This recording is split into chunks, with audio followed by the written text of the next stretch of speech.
Buenos días a todas y a todos. Hoy invitamos a la Secretaría de Cultura. Siéntense, por favor. Está Claudia Curiel, la Secretaria de Cultura. Siéntense. La doctora Marina Núñez, Subsecretaria de Desarrollo Cultural, y nos acompaña también Omar Vázquez, que es Director General del INAH. Y está también Iván Escalante, el Procurador del Consumidor, con quienes quieren los precios. Nos vamos primero con Iván y luego nos van a platicar de varias acciones que ha realizado la Secretaría de Cultura, muy importantes. El informe de cómo han mejorado las escuelas. Recuerdan que eso hace más de un año lo informamos y nos va a informar sobre eso Claudia. Omar nos va a informar sobre rehabilitaciones de zonas arqueológicas que hemos estado haciendo, entre ellas Teotihuacán. Y Marina nos va a hablar del Museo Textil que muy pronto se va a inaugurar. Esos son tres temas de los que nos va a hablar la Secretaría de Cultura. Y de paso Claudia nos va a aclarar sobre la colección Gelman también, que ha estado en los medios y que es muy importante que aclare. Y al cierre con Diana, Humanismo Mexicano. Entonces vamos primero con Iván, por favor.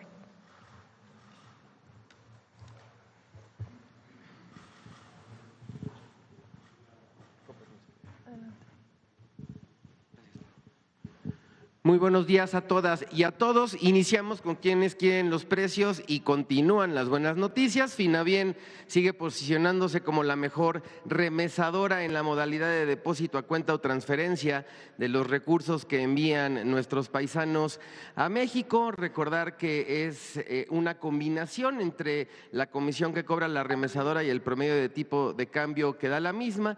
Entonces, en este caso, por un ejercicio que se realiza de $400, Finavien estaría dando 7,304 pesos con 98 centavos, por lo tanto le vamos a poner una palomita. Y la que menos da en esta modalidad es Ria Money Transfer con 6,905 pesos con un centavo por el mismo ejercicio de $400, le vamos a poner un tache. Y recordarles que en el sitio de internet de la Profeco está toda la información de las remesadoras a las que le hacemos monitoreo semanal. Adelante. Espera un momento. ¿Regresamos?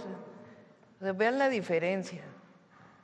Si envían con Finavien, 7,304 pesos por $400 de envío.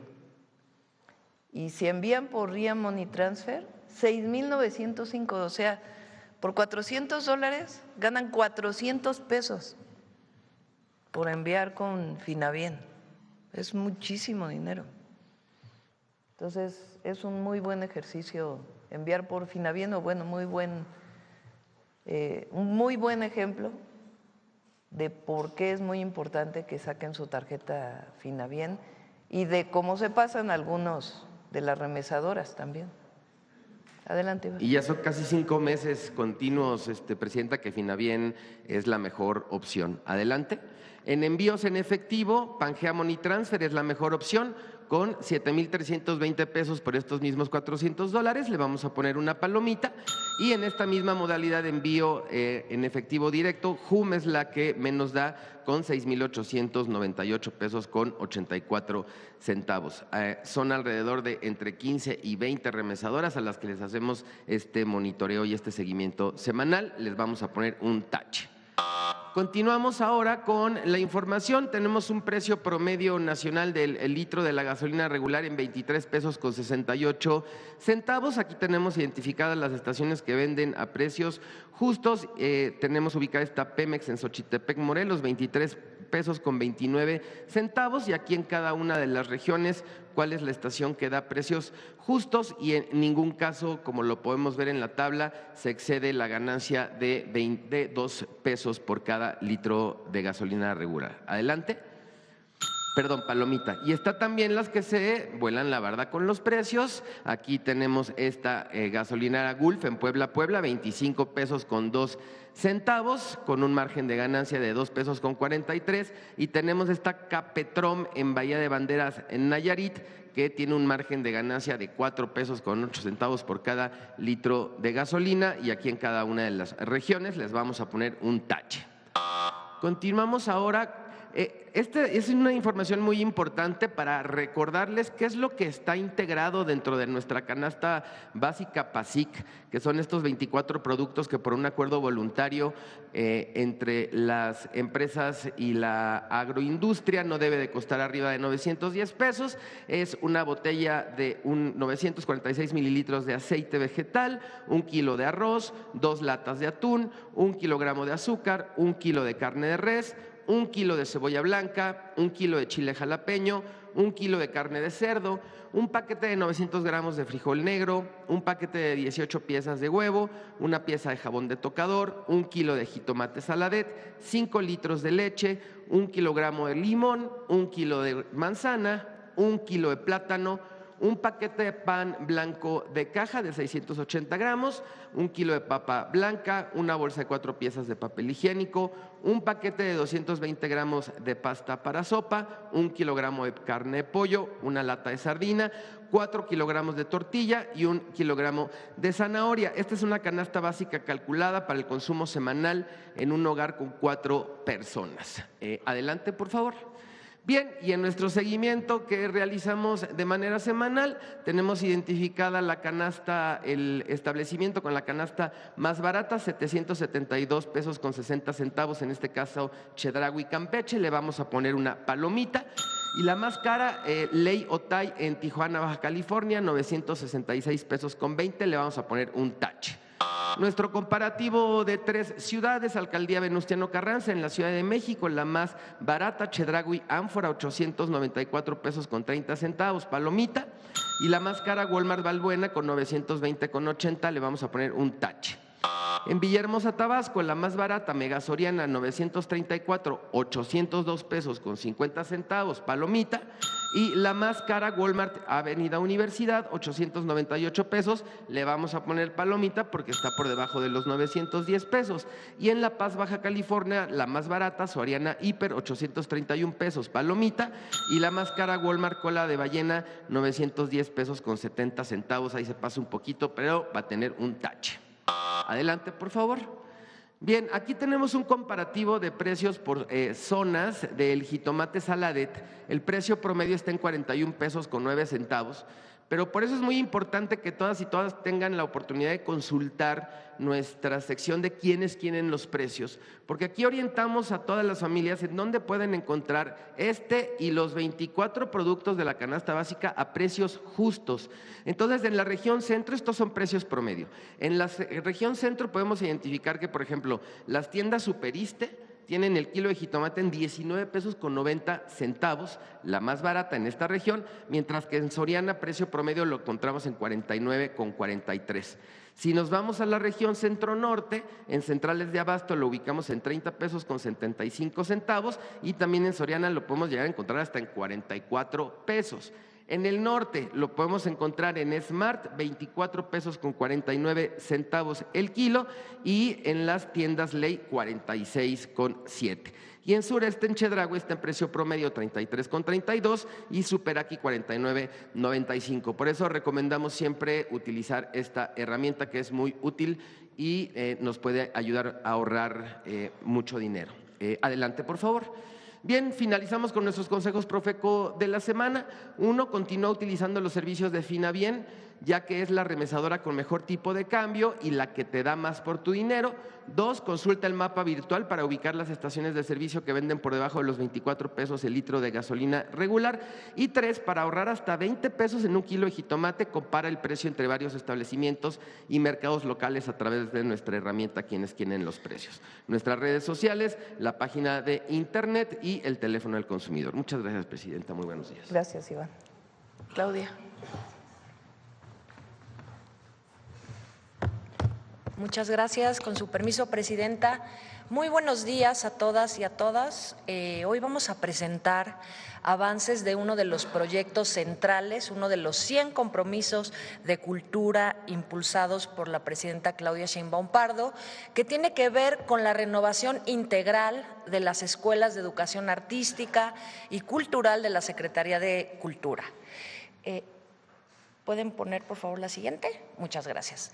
Entre el año pasado y al corte de hoy hemos intervenido de manera profunda, es decir, hace más de 40 años que no había una inversión ni un plan integral de mantenimiento con una inversión de 1.500 millones de pesos.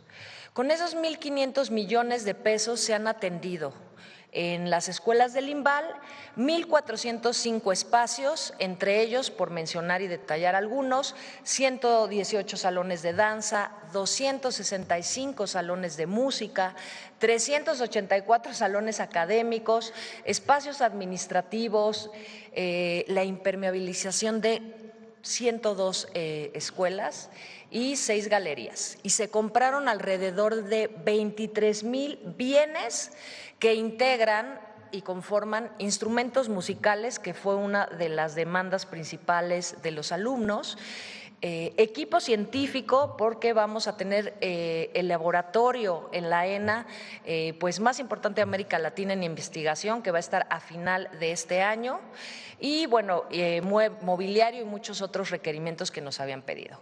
En las escuelas de Lina también se atendieron 220 espacios, 122 salones, 13 laboratorios, una bodega especializada, y en todos estos casos también hay que mencionar, se acompaña con el fortalecimiento de los planes de estudio, es decir, estamos actualizando los planes de estudio con los alumnos, con los docentes y haciendo un trabajo integral para ampliar la matrícula, para generar más espacios de educación artística en coordinación con los estados. El año pasado tuvimos un incremento importante, trabajamos con otros 2 estados que ampliaron su currícula de educación artística en CEDARTS y en otros espacios, y estaremos anunciando ese crecimiento que va a ser considerable también en educación no formal, que informaremos en otro momento.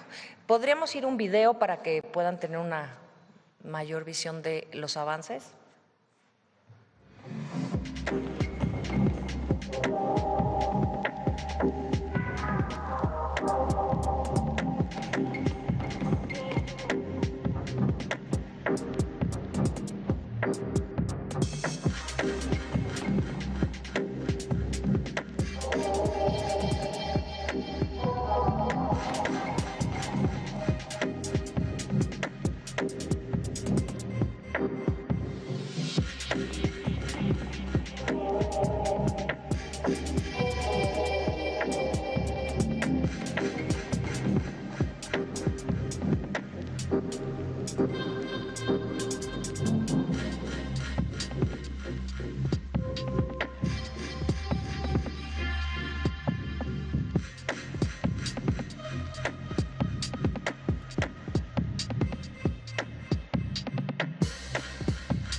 Muchas gracias. Al día de hoy, estos son videos de 9 escuelas que recorrimos. Todavía nos falta mostrar información de las otras 30, pero era importante que pudieran ver el trabajo que hemos hecho en coordinación con ellos. Y bueno, en relación a la aclaración de esta exposición que tenemos el día de hoy en el Museo de Arte Moderno, la colección Gelman, comentarles para quienes no tienen el contexto, en México hay más de 35 colecciones privadas con obras de declaratoria, es decir, con declaratoria de monumento artístico. Ahorita explico en qué consiste. Pero es importante mencionar que a lo largo de la historia el préstamo de obras para proyectos nacionales, exposiciones internacionales han sido decisivos en la visibilidad que tiene México en el mundo. Es decir, estas colaboraciones y el trabajo de los coleccionistas en colaboración con el Estado son fundamentales para representar a México en el mundo. La colección Gelman es un acervo que se conformó en los años 40, de origen privado, y tiene 30 obras con declaratoria de monumento artístico, como Frida Kahlo, Diego Rivera, Orozco, María Izquierdo, Siqueiros y otras 200 obras de otras épocas que se fueron conformando a lo largo del tiempo. Y para quienes no tengan información de qué es una declaratoria de monumento artístico, una declaratoria se da para proteger obras, ya sean privadas o públicas, que son consideradas parte fundamental de la historia y de la identidad de la creación artística nacional. ¿Qué es lo que hace la declaratoria? Pues justamente es para regular su conservación, para protegerla y para prohibir su exportación definitiva. Es decir, estas obras solamente pueden salir de manera temporal. Cabe destacar que esta colección desde el 2010 ha salido más de 30 veces del país, es decir, no es la primera vez que va a itinerar, ha salido más de 30 veces con los permisos correspondientes de entrada y de salida, pero algo muy importante, en esos años, casi 20 años, la colección no se presentó en México, solamente se presentó en museos internacionales. A partir del 2023, la colección tomó un nuevo perfil muy propositivo y con muchísimos beneficios para México y para el público mexicano, con la compra de la colección entre privados, con nuevos coleccionistas mexicanos, con quienes pudimos colaborar para poner al centro México, su público mexicano, y que la colección, después de casi 20 años, se presente actualmente en el Museo de Arte Moderno para que las nuevas generaciones que a lo largo de 20 años no la han conocido o quienes no la han visto o nunca la han visto, la puedan visitar, y para que en otras partes del mundo, como se hace con muchas exposiciones y obras relevantes, pues podamos llevar representación de una de las colecciones de arte moderno más importantes de nuestro país. Esto, por supuesto, tiene absoluta transparencia con los permisos, con los coleccionistas y beneficio para el público mexicano. Esta exposición se va a extender hasta julio, gracias a los coleccionistas, porque queremos que durante el Mundial sea una de las exposiciones relevantes y que los extranjeros, los millones de extranjeros que van a venir a México, pues tengan la oportunidad también, así como los y las mexicanas, de ver esta colección de las más importantes, insisto, de arte moderno mexicano, así como otra oferta que tendremos como en Bellas Artes, de arte chicano y en toda nuestra red de museos y recintos que ahora Omar va a enseñar en lo que estamos trabajando. 5 temas centrales para que no debemos de dejar fuera y reiterar. La colección Gelman está en manos de coleccionistas mexicanos.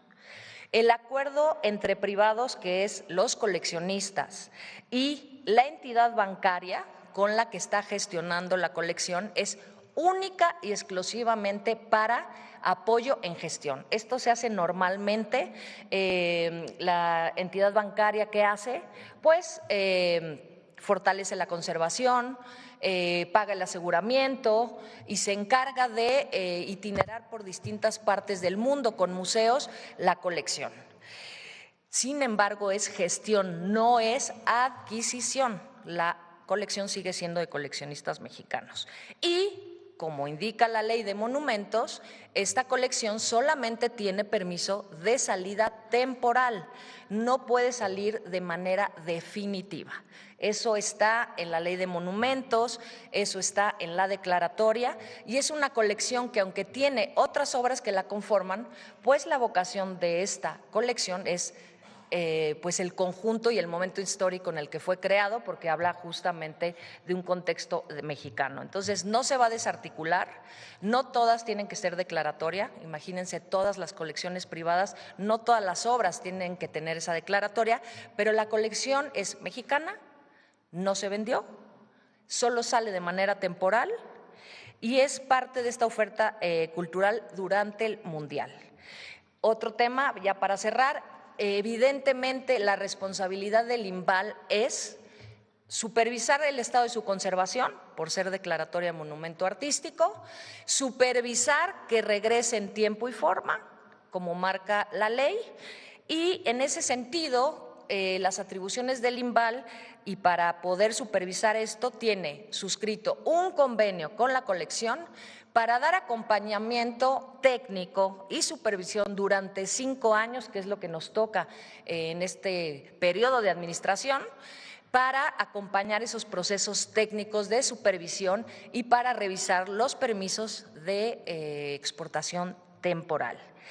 Sin embargo, y esto es central, la exposición y la colección tiene que regresar a México cada 2 años, como lo marca la ley de aduanas. Es decir, el convenio marco suscrito a 5 años es de conservación y supervisión, pero la ley de aduanas lo ha indicado siempre para exportaciones temporales, regresa cada 2 años. ¿Qué va a pasar con la colección Gelman? Que va a regresar en el 2028, una vez que salga de México, porque gracias a los coleccionistas se extiende para que esté en el Mundial y a partir de ahí contará el tiempo. ¿Dónde se va a presentar? Se anunciará más adelante porque justamente ese es el trabajo de gestión de la colección, ya anunciarán ellos en qué otros países estará y en otro momento estará regresando.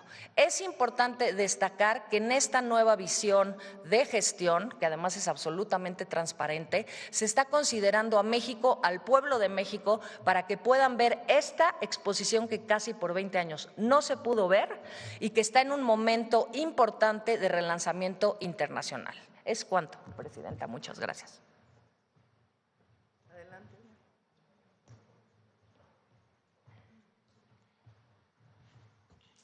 Muy buenos días a todas, a todos. Con su permiso, Presidenta. Mostrar a ustedes el avance que tenemos en el programa de mejoramiento de zonas arqueológicas y museos de México. Un programa que tiene como objetivo, evidentemente, mejorar la experiencia de los y las visitantes a los museos y zonas arqueológicas del país. Este programa, sobre todo, cuenta con acciones que involucran la renovación, rehabilitación y mejoramiento de las zonas arqueológicas y de los museos, pero también acciones arqueológicas que se estarán llevando a cabo en los juegos de pelota, en cuestiones museográficas y en la conservación y difusión del patrimonio cultural de México. Este programa tiene una inversión de 380 millones y al día de hoy tenemos un avance del 46%, con 12 estados de la República beneficiados, que es donde se encuentran estos recintos culturales. Por mencionarles algunos ejemplos rápidamente, el Museo Nacional de Antropología, que es el Museo de Museos de México, y el Museo de Museos, por supuesto, de Latinoamérica, en donde estaremos llevando a cabo el mantenimiento mayor de plataformas del mármol que tiene el recinto, por supuesto el mantenimiento de la impermeabilización de las cubiertas de la Sala Sierra de Puebla y de la Biblioteca Nacional de Antropología e Historia. Por supuesto, también estaremos trabajando en la colocación de puertas de cristal de la Sala Tolteca y del juego de pelota y del cancel de salida de la Sala de Oaxaca, así como también en la rehabilitación de los diferentes unidades de servicio y en la rehabilitación de la luminaria del Zompantli, así como también en la renovación de la red eléctrica del museo. Aquí hay una inversión de 40 millones para el Museo Nacional de Antropología. También para el Templo Mayor, que sabemos que es un recinto que nos simboliza, que nos significa y que es muy importante para las mexicanas y los mexicanos, habrá un mantenimiento de la zona arqueológica y del Museo del Templo Mayor, sobre todo en las fachadas y también en el mantenimiento, digamos, de la infraestructura, como por ejemplo los elevadores. Y también en la zona arqueológica de Teotihuacán, ustedes saben que es el sitio arqueológico, el segundo sitio arqueológico más visitado de toda la República, y en este estaremos llevando a cabo acciones de mantenimiento y mejoramiento de infraestructura de los servicios de acceso, de las plazas, de los andadores y de las áreas de descanso. También en la renovación museográfica, sobre todo de 3 museos, el Museo Antiguo, el Museo de Sitio y el Museo de la Pintura Mural. Y también estaremos trabajando en la señalética y en la guía de visita digital y, por supuesto, en el mantenimiento y conservación de inmuebles para la prestación de los servicios, es decir, de las unidades de servicio para todos los visitantes. Creo que es además muy importante decir que aquí ya llevamos un avance del 41% y una inversión de 30 millones de pesos, y también decir que si le estamos apostando a esta inversión es porque hace 30 años que no se le invertía a la infraestructura cultural de estos recintos de la mayor importancia. Recordemos, 46 zonas arqueológicas, 12 museos, entre museos de sitio, sitio arqueológico, museos regionales y, por supuesto, también 12 juegos de pelota. Ahora veremos un video. En la zona arqueológica de Teotihuacán se lleva a cabo una intervención integral con una inversión de 30 millones de pesos, la más importante en más de 3 décadas, enfocada en la renovación de infraestructura, servicios, museografía y señalética. Los trabajos incluyen la reorganización de accesos y taquillas, la rehabilitación de caminos y senderos, así como la mejora de espacios para visitantes, con el objetivo de hacer más segura, ordenada y accesible la experiencia en el sitio. También se interviene en los 3 museos de sitio, donde se actualizan contenidos e incorporan piezas relevantes de la cultura teotihuacana, fortaleciendo la comprensión de este patrimonio. Con su permiso. Adelante, Marina. Con su permiso, Presidenta. Bueno, el Museo Textil de los Pueblos Indígenas y Afromexicanos va a estar aquí, muy cerquita de Palacio Nacional, enfrente del Templo Mayor. Se trata de una casa que conocemos como la Casa del Marqués del Apartado. Fue diseñada por Manuel Tolsá a finales del siglo XVIII y fue diseñada justo para el Marqués del Apartado. Se llamaba el Apartado porque es el que apartaba el oro de la plata en la Casa Real de Moneda en la colonia. En el 1900 lo adquiere ya el gobierno federal y al hacer unas obras descubre las escalinatas de una parte, de la parte norte de todas las estructuras del Templo Mayor, y una escultura de basalto que representa a una serpiente de fuego. ¿Por qué digo todo esto? Porque también forma parte del Museo Textil, un área arqueológica donde le podrá mostrar al visitante a dónde está llegando y qué símbolo tiene esa casa más allá del patrimonio inmaterial textil que se va a mostrar. La casa mide 5,000 metros cuadrados, porque se recuperó también la terraza, que va a tener un servicio de restaurante y cafetería. Tendrá 3 plantas de exposiciones.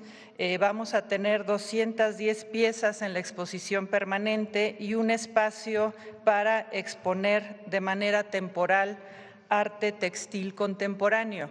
Tenemos la vocación en este museo no solamente hablar de textil tradicional, sino también de dar un espacio a los nuevos diseñadores textiles contemporáneos.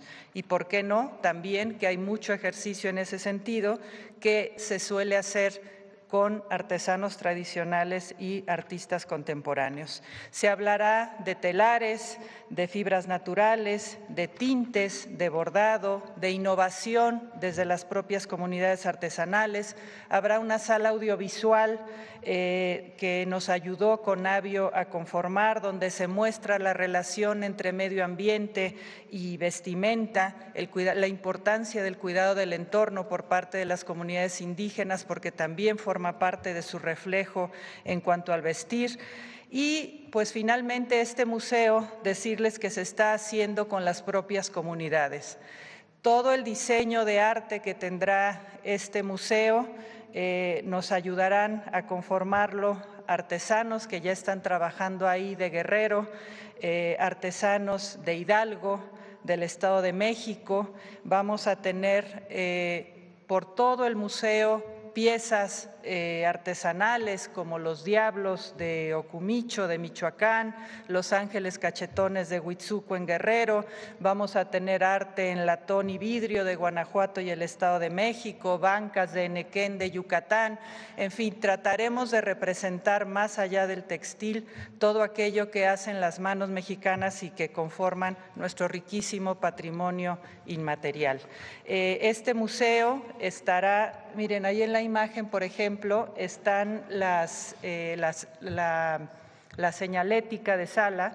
Todo esto son platos de barro de distintas regiones del país. Hay una tipografía que se hizo de manera particular y que tiene que ver con un estilo de bordado. Son figuras que forman parte de la iconografía de los distintos pueblos. En fin, hay muchas señales que van más allá propiamente del textil y que pretenden, porque además tenemos toda la riqueza para hacerlo, hablar de México, de lo que hacen las manos mexicanas. Tenemos un espacio lúdico, tenemos también, ese espacio lúdico estará dedicado para niños, porque hay que aprender del patrimonio desde muy jóvenes. Tendremos una sala de capacitación para artesanas y artesanos, es un espacio que se les ofrece a ellos, y un salón de usos múltiples, donde por supuesto también se abrirá un espacio para la discusión y para la divulgación del patrimonio inmaterial de México. Este museo estará ya listo a finales de mayo y cuando sea la inauguración, pues estarán cordialmente invitados. Muchas gracias. Pues esta es la información, como ven, la rehabilitación de las escuelas de arte y también de antropología e historia, la rehabilitación de sitios arqueológicos. Con el presidente López Obrador se intervino de manera muy importante en los sitios arqueológicos mayas. Se hicieron los famosos CATVIS, que son los centros de atención a visitantes, y ahora estamos mejorando, rehabilitando y mejorando también la señalización y los museos de sitio de una cantidad muy importante de sitios arqueológicos, evidentemente, con el Instituto Nacional de Antropología e Historia. Y lo último, pues muy pronto ya el Museo Textil de los pueblos indígenas y afromexicanos, que ustedes saben que los textiles mexicanos son algo único en el mundo, y va a haber por primera vez un museo dedicado al textil mexicano, y va a estar aquí muy cerca del centro histórico. Bueno, esas son las 3 noticias de hoy. Ahora sí vamos a las preguntas. Vamos por aquí. A ver, el compañero.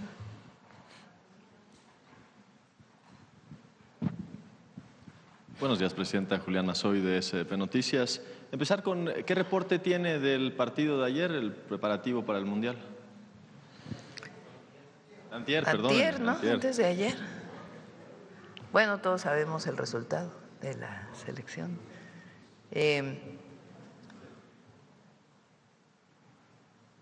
Hay que recuperar varios temas, ¿no? Uno, con sus dificultades, fue un muy buen operativo de movilidad, porque si no se hubiera hecho nada, imagínense que hubieran llegado 100,000 vehículos al estadio Banorte, Estadio Ciudad de México. Hubo algunas quejas de que fue demasiado tiempo y algunos temas, pero Yo creo que fue muy bueno el operativo, de tal manera que la gente dejó el vehículo en otro lugar y pudieron llegar de manera directa al estadio.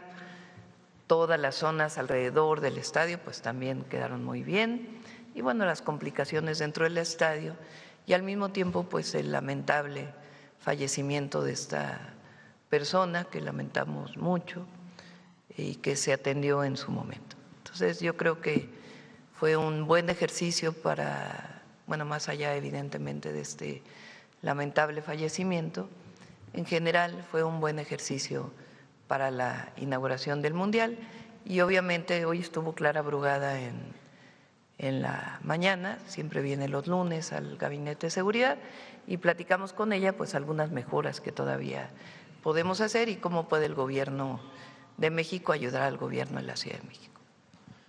Presidenta, antier se vio una protesta, una manifestación en el marco del incremento en la exposición mediática que habrá en el país a partir de la gesta deportiva. Hoy entiendo que hay otra manifestación en la Ciudad de México de conductores de aplicación. Hemos visto quizás un incremento a partir de justamente que hay más exposición mediática en el país de grupos de interés que se salen a manifestarse a las calles. ¿Hay alguna estrategia para acercarse a ellos? ¿Qué se está haciendo? ¿Hay expectativa de que continúen, de que se incrementen? ¿Cuáles son los grupos de interés? Grupos de personas que tienen intereses de su grupo. Por ejemplo, es un grupo de interés los conductores de aplicación que tienen el interés de mejorar sus condiciones laborales y por lo tanto salen a manifestarse, o los maestros, la CENTE hace un par de semanas. Sí, ahí siempre va a haber, la Ciudad de México es muy participativa, todo el país y particularmente la Ciudad de México. Y está la Secretaría de Gobernación y la Secretaría de Gobierno de la Ciudad de México permanentemente trabajando para atender cualquier inconformidad o pues alguien que quiera manifestarse ese día en realidad con otras intenciones de hablar mal de México,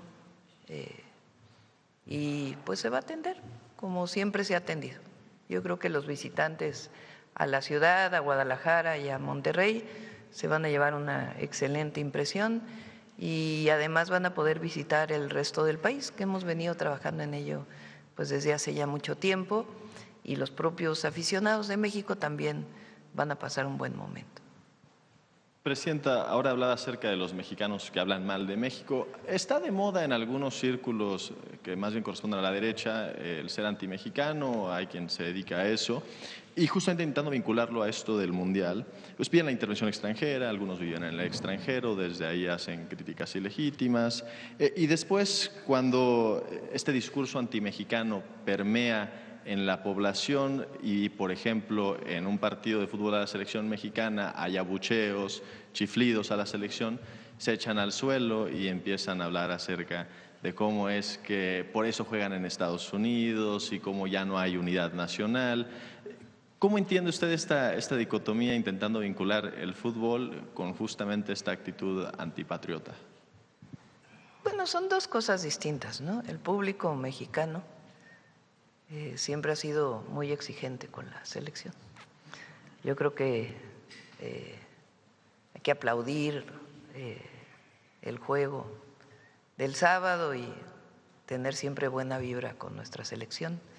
Y más allá del resultado de nuestra selección, nuestro objetivo, y eso es muy importante para el pueblo de México, porque una cosa es la Federación Mexicana de Fútbol y las críticas que podamos tener a la federación, a los equipos, esta cosa de que no hay promoción de lo que llamábamos antes la segunda división a la primera, ahora no sé muy bien cómo se llama, que son críticas a la Federación Mexicana de Fútbol, que son válidas y que es importante siempre que haya reconocimiento por parte de la federación de las críticas que hacen los aficionados. Ahora, otra cosa es lo que estamos haciendo, y esto es importante. Nuestro objetivo es que el fútbol se haga, además del deporte social, que ya es, todavía más.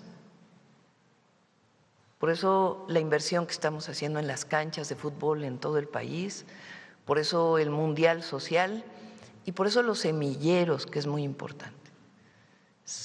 Desde mi punto de vista, si algo nos ha faltado en México, no solo en el fútbol, sino en general en el deporte, es tener semilleros de deportistas que lleguen al nivel más profesional.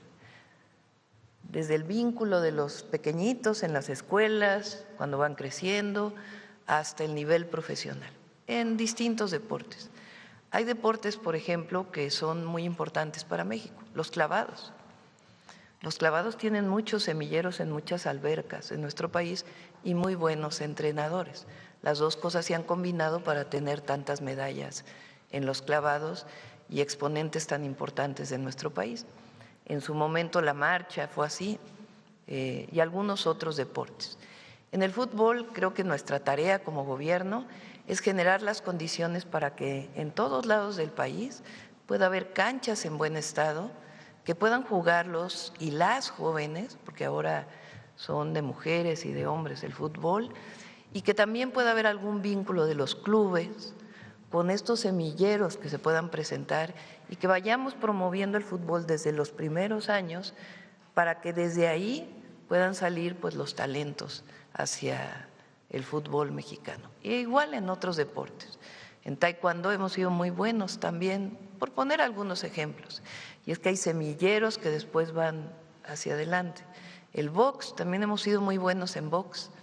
Y por eso ahora pues esta búsqueda masiva de cerca de 100,000 jóvenes, que además de sacarlos de alguna actividad delictiva o alguna actividad vinculada con el consumo de drogas, puedan salir de ahí a hacer deporte y al mismo tiempo que se vuelvan semilleros para el desarrollo del deporte en nuestro país.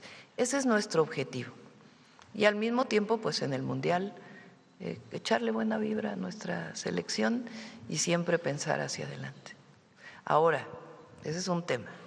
El otro tema es de los que se dedican a difundir mentiras o los que se dedican a hablar mal de México en el extranjero. Miren, esto de la colección Gelman, por eso le pedí a Claudia que lo explicara. Es una colección privada que por primera vez se expone desde hace, no sé si es la primera vez, desde hace 20 años en el Museo de Arte Moderno.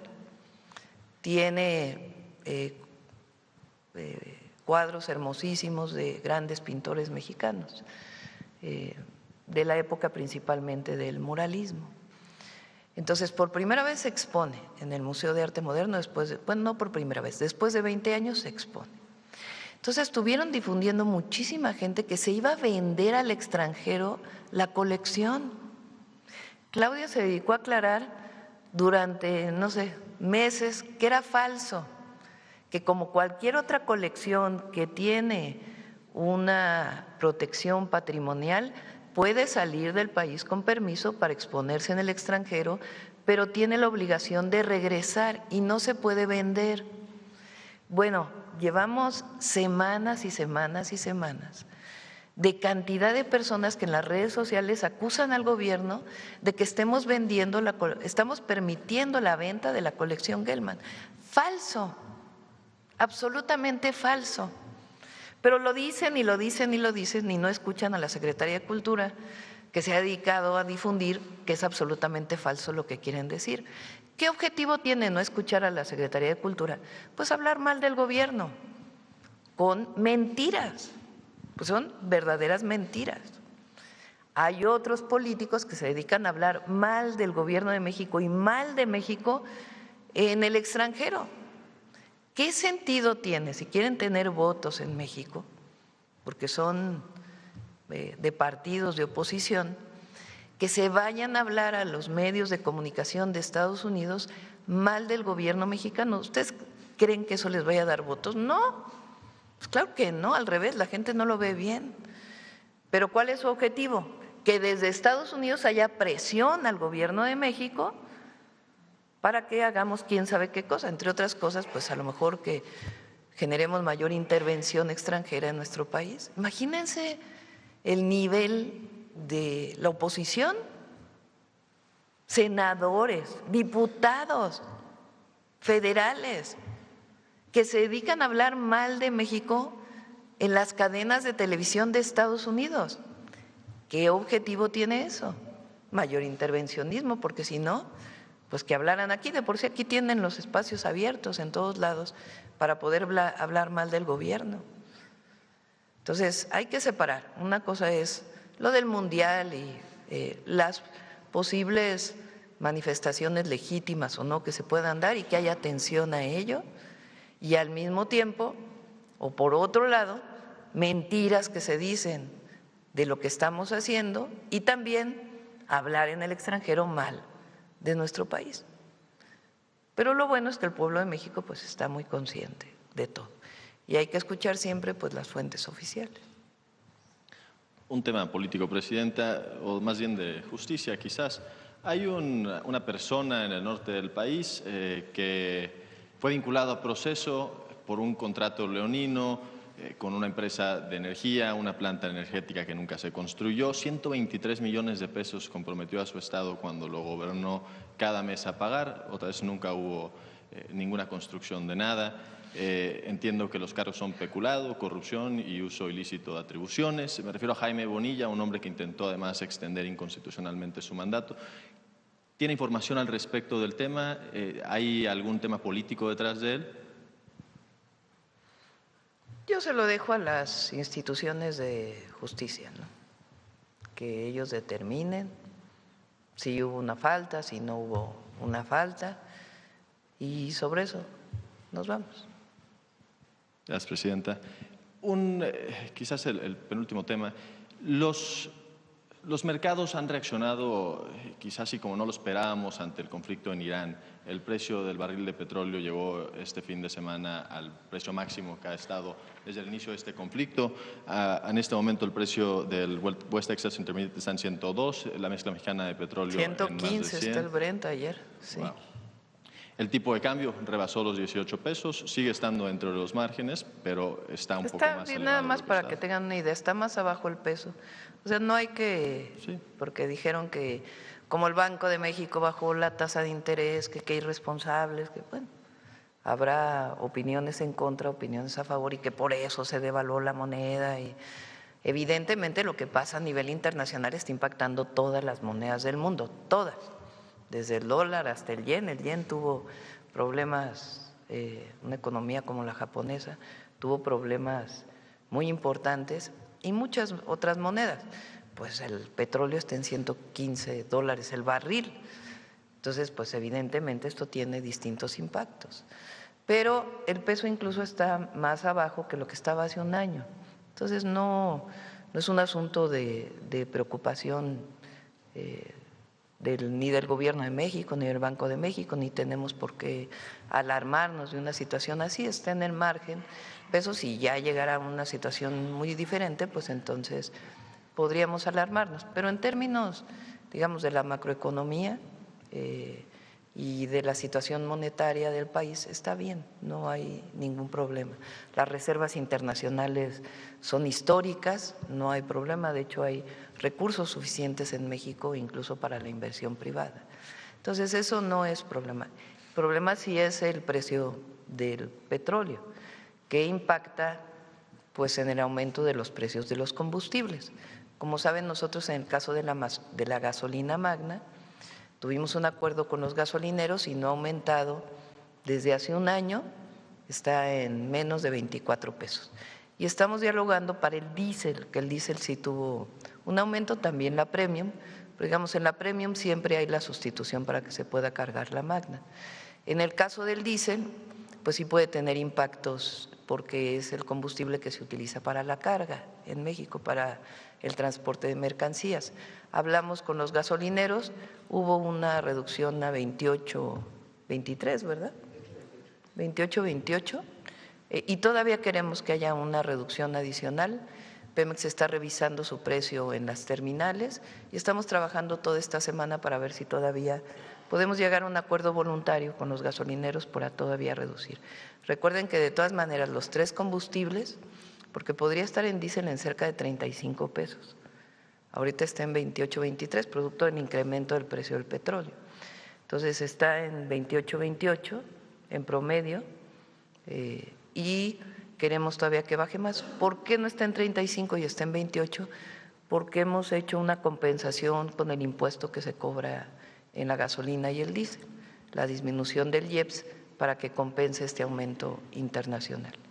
Entonces, estamos trabajando en ello, estamos todos los días en ello, estamos checando la inflación y pues el problema es la guerra, que como lo hemos manifestado siempre, lo que quiere México pues es siempre la búsqueda de la paz a través del diálogo, y esta situación pues no solamente ha impactado a nivel nacional, sino es una situación, o no ha impactado solamente en términos bélicos, digamos, vamos a decirlo así, en el Medio Oriente y la paz en el Medio Oriente, sino que ha impactado al mundo entero por lo que significa el incremento en los precios de los combustibles. Ahora, eso por un lado. Por otro, todos los que decían que la refinería de Dos Bocas había sido un fracaso, y todavía lo dicen, todavía dicen que no deberíamos de haber hecho la refinería y que tenemos la garantía del abastecimiento, porque hay países que están sufriendo por el abasto de combustibles, particularmente Asia, porque recibe su petróleo, su gas del Medio Oriente. Y al tener problemas con el paso del estrecho de Hormuz, se llaman, pues evidentemente hay problemas, y además pues el daño en las distintas instalaciones, pues hay problemas para el abasto de combustibles. Imagínense si no tuviéramos la refinería Dos Bocas, pues entonces ¿qué pasaría con el abasto de gasolina, con el abasto de diésel? Todo sería importado. Y aunque importamos principalmente de Estados Unidos, pues también tiene su impacto. Entonces, evidentemente ha sido muy bueno para la soberanía energética tener todas las refinerías al máximo y el trabajo que seguimos haciendo en las refinerías para que haya una seguridad en el abasto de combustibles. Gracias, Presidenta. Sí, quizás la pregunta era esa, ¿cuál era el mensaje a los mercados? Muy bien respondido. Presidenta, en Sonora tenemos la playa más bonita del país, San Carlos, Sonora. Vienen vacaciones, ¿ya tiene usted pensado a dónde se va a ir jueves, viernes, sábado, domingo? Vamos a estar aquí en la ciudad. Ahora nos vamos a quedar aquí en la ciudad, jueves, viernes, sábado y domingo, revisando algunos temas y también pues aprovechando para descansar un poquito mientras trabajamos. Gracias, Presidenta. Gracias. Bueno, vamos por este lado. A ver acá. Buenos días, Presidenta. Noemí Gutiérrez, del Heraldo Media Group. Preguntarle a qué hora va a ser la reunión con el presidente de la FIFA y cuáles son los temas principales que se van a tratar. A las 9:30, nos vamos hoy un poquito más temprano, 9:30, lo vamos a recibir a Gianni Infantino y voy a desayunar con él, lo invité a desayunar. Y vamos a platicar sobre cómo vio el partido del sábado y pues todo lo que estamos trabajando hacia el Mundial. ¿El menú cuál va a ser y de los temas que se van a poner pues no sobre sé. la mesa? La verdad, ahora sí que no sé cuál va a ser el menú, mañana se los comparto. ¿Y de algunos temas en particular que le preocupen, seguridad, movilidad, lo que comentaba ahorita? De seguridad yo creo que no hay… o sea, está bien preparado todo el protocolo de seguridad para el Mundial. Más bien es que funcione bien todo el operativo de movilidad, que es muy importante, que tuvo un buen inicio con el partido del sábado. Hay cosas siempre que mejorar, evidentemente, y también hay cosas que tienen que mejorar los dueños del estadio, que también pues esto tiene que ayudarles a revisar, pues si tuvieron algunos problemas, cómo pueden corregirlos. Entonces, va a ser muy buena la experiencia de los visitantes y de las mexicanas y los mexicanos en el Mundial. Presidenta, también comentarle de las cartas que dijo que envió Gabriela Cuevas a los mandatarios y jefes de Estado, si ya tiene algunas confirmaciones, entre ellas la del rey de España. Vamos a revisar esta semana con ella para ver qué confirmaciones hay. ¿Y en caso de que venga el rey de España, que se confirme, se reuniría con él? Bueno, vamos a esperar, ¿no? A ver quiénes vienen. ¿Podría ser ya el reinicio total de la relación La entre idea México es y que España? el día anterior, ya lo había comentado aquí, el día anterior podamos hacer algo especial para recibir a mandatarios de otros países si vienen en algún lugar, para que pues sea, digamos, un recibimiento, una bienvenida y además pues está la inauguración. Ajá, Presidenta, también preguntarle, ayer Amnistía Internacional decía que la FIFA y los anfitriones de la Copa Mundial pues debían evitar que el torneo se convierta en una amenaza para aficionados y comunidades, y hablaba en el caso de Estados Unidos sobre estas políticas migratorias. ¿Cuál sería su opinión? Bueno, yo espero que sea un buen mundial en todos sentidos, en México, en Estados Unidos y en Canadá, y que los tres gobiernos y los gobiernos de los estados y municipales pues den todas las facilidades para la asistencia a los estadios, para la llegada de visitantes y para la asistencia a los estados. Eso ya depende pues de Estados Unidos y de Canadá. Evidentemente nuestro deseo es que todo en todos lados salga bien. Ajá, y ya en otro tema, Presidenta, llegó un buque, un petrolero ruso a Cuba, y también el presidente Trump dijo que él ya no tenía problema de que otros países pudieran enviar petróleo a Cuba. En el caso de México, ¿se va a reactivar el envío de petróleo y si podría ser ya en los próximos días? Recuerden que desde hace tiempo lo estábamos viendo. Si quieren un día ya lo dedicamos a explicar este tema. Hemos estado enviando ayuda humanitaria. Recientemente, hace 2 días, llegó un barco también con alimentación y con un buen número de toneladas, y vamos a seguir ayudando en términos humanitarios al pueblo cubano, y también el trabajo que tenemos con Cuba de los acuerdos comerciales, porque eso es aparte. Una cosa es la ayuda humanitaria y la otra son acuerdos comerciales que tenemos con Cuba, y eso tiene que ver también con el envío de petróleo, porque una parte es humanitaria y otra parte son acuerdos comerciales que se han tenido, como lo he dicho, desde hace décadas, no es de ahora. Y en ambos temas estamos trabajando con ellos. Ajá, y también el fin de semana se dio a conocer que murió otro mexicano en Estados Unidos. Sí, hoy va a haber una conferencia de prensa en Los Ángeles, porque, a ver si me pasa una nota, Roberto, se van a hacer más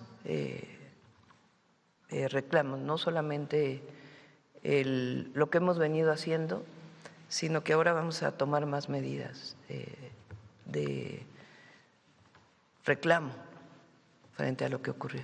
¿Se enviaría otra nota diplomática o qué acciones? No solo nota diplomática, son otras acciones que, si me pasa ahora la nota, Roberto, ahora se las explico, y si no, que en un momento lo puede explicar Roberto. Son varias acciones que vamos a tomar de protesta ante una muerte más de mexicano, de un connacional en los Estados Unidos. Ajá, particularmente este centro de detención que hay en Los Ángeles ha tenido varios, y por eso es en Los Ángeles esta conferencia que se va a dar. Okay. Y Presidenta, también en otro tema, preguntarle si hoy va a tener reunión con los coordinadores parlamentarios o ya no la va a tener, y también preguntarle que qué lecciones le deja esta situación que se vivió en el Senado con lo del Plan B en materia electoral y sobre todo la actuación del PT, si todavía sigue siendo un aliado confiable para el movimiento de transformación. Sí, vamos a tener reunión, todos los lunes tenemos reunión para dar seguimiento a temas distintos de la agenda legislativa. Viene el coordinador de Morena de la Cámara de la Jucopo, de la Cámara de Diputados y de la Cámara de Senadores, y pues hacemos este trabajo permanente de seguimiento. Cuándo se va a aprobar, cuándo se aprobó, en fin, y recuerden que en abril se cierra este periodo y tenemos varias iniciativas que todavía están pendientes de aprobarse. Entonces, damos seguimiento a las iniciativas que enviamos, y por otro lado, ya lo platiqué, ya lo comenté varias veces. A nosotros el Plan B tenía 2 elementos. Uno, que es el que más nos importa a nosotros, que es el de la disminución de los privilegios. Se aprobaron en el Senado 2 reformas y en la Cámara de Diputados ya está, y ahora hay una reforma que se aprobó en el Senado, en la Cámara de Diputados, y ahora tiene que ir a los estados, constitucional. Y después está una parte de lo que llamamos el Plan B, que también es disminución de privilegios, que ya fue aprobado por el Senado y debe pasar a la Cámara de Diputados y después a los estados. ¿Cuáles son estas reformas? La primera, la disminución de las llamadas pensiones doradas. Muy importante.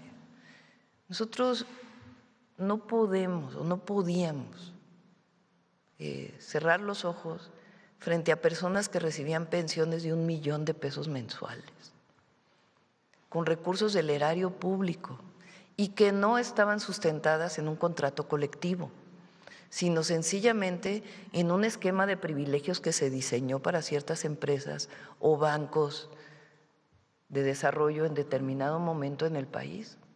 ¿Cómo es posible que una persona cobrara 1 millón de pesos de pensión mensual o algunos otros de 300,000?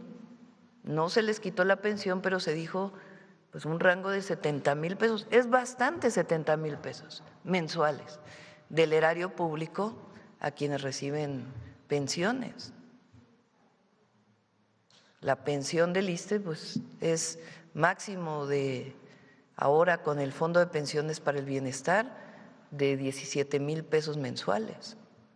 Y había personas que recibían 1 millón de pesos mensuales. ¿Cómo es eso? Entonces esa es la primera. Ahora tiene que pasar por los congresos.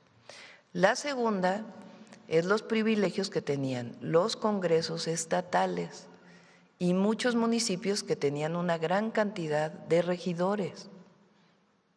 Y el Senado de la República, que tiene un presupuesto muy alto. Pues, le preguntamos a la gente, pregúntenle a la gente, ¿qué prefieres? ¿Que el recurso que pagan los mexicanos y mexicanas se vaya para los senadores o se vaya para arreglar agua en los municipios? ¿Qué prefieres? ¿Que los recursos de un municipio se vayan para pagar regidores o se vayan para tapar los baches? Pues la respuesta va a ser evidente. Y la otra, los consejeros del INE, que ganan más que la presidenta, que tienen bonos, que tienen seguros de gastos médicos mayores. Si le preguntamos a la gente, ¿qué prefieres? ¿Pagar con el erario público un seguro de gastos médicos mayores al INE, a los consejeros del INE, o que ese recurso se vaya para mejoras de la calidad de vida de la gente? Pues la respuesta va a ser muy obvia. Nuestro proyecto, siempre lo manifestamos, era disminuir privilegios y más de los que viven del erario público. Entonces, eso es una cosa y va avanzando bien, y solo la votaron 3 partidos. Los otros no quisieron votarlo. Eso es muy importante. Los otros partidos no quisieron votarlo, con uno u otro argumento, pero no quisieron votar eso. Ellos prefieren que el recurso se vaya para beneficios personales de unos cuantos servidores públicos o de algunos jubilados a que se vaya para la gente. Y la otra parte tiene que ver con si la revocación de mandato se podía hacer en el 27 además del 28. O sea, o en cualquier año, que la revocación de mandato se pudiera hacer en el 3er año de gobierno del presidente o la presidenta y no solamente en el 4º año. Esa fue la parte que no pasó. Ahora, si tomamos en cuenta todo lo que se ha aprobado por los partidos que han venido apoyando desde el 2018, pues es muy importante. Ahora, ¿qué va a pasar con esos partidos? Pues ya la gente va a decidir si los apoya o no los apoya de acuerdo con lo que haya votado. ¿A quién le corresponde hacer la alianza? A Morena, al PT y al Partido Verde, que son los que han venido en alianza durante los últimos años. Presidenta, ya mi última pregunta. De este programa de salud mental para jóvenes, ¿cuándo se va a presentar? La próxima semana ya está listo. Tiene que ver con actividades en las secundarias, en las preparatorias, guías de apoyo a los jóvenes, a las y los jóvenes, guías de apoyo a madres y padres de familia, guías de apoyo a maestras y a maestros, una campaña nacional, atención en distintos centros de profesionistas, y al mismo tiempo vamos a recuperar algo que hice cuando estuve en la jefatura de gobierno, de que servidores públicos fuéramos a las escuelas a dar pláticas. Entonces va a haber una capacitación de todos los servidores públicos y vamos a recuperar esa tarea de ir a las escuelas a promover desde la lectura y al mismo tiempo atender a los jóvenes y toda la profesionalización que se tiene que hacer en las escuelas. Y siento que en las redes los jóvenes interactúan mucho. ¿También va a haber una estrategia para las redes en particular? Sí, para redes. Dentro de las guías está el uso responsable de las redes sociales. ¿Qué quiere decir el uso responsable? Desde los jóvenes, desde los padres, desde los maestros. Viene también una parte de esto que se ha dado de violencia dentro de las escuelas, lo que viven los jóvenes en la adolescencia, abrir lo que viven los jóvenes en la adolescencia. Todos hemos sido adolescentes y es una etapa de la vida muy difícil. Son cambios hormonales, cambios físicos, cambios mentales, y las y los jóvenes tienen que saber que es algo natural, que es algo que todos vivimos y que es difícil, que tiene sus complicaciones, pero que no por ello no debe haber atención y al mismo tiempo generar un asunto de angustia o de depresión, sino al revés, de que es parte de la vida vivir esta etapa de la adolescencia que siempre es compleja. En ese marco están las guías, lo que significa la relación entre los niños y las niñas, todo eso viene en las guías. Para que se hable, la idea es que una vez a la semana se pueda hablar de estos temas en las secundarias, particularmente tercero de secundaria y preparatoria. En la educación media superior, una vez a la semana hay un espacio de reflexión sobre ello y la capacitación a los maestros de cómo hacerlo, cómo platicar, los textos que se deben leer con las y los jóvenes, si tienen algún problema, dónde acudir, el fortalecimiento de la línea de la vida. Sí, es un programa muy integral que hemos venido trabajando desde hace rato y que lo que busca pues es darle orientación a todos, a las familias, porque madres y padres también tenemos que estar muy atentos de nuestros hijos, muy atentos en el uso de las redes de nuestros hijos, en hablar con ellos, en estar cerca, en buscar siempre la unión familiar. Ok, muchas gracias, buenos días. Bueno, de este lado, a ver quién a ver el compañero que no ha hablado hace rato.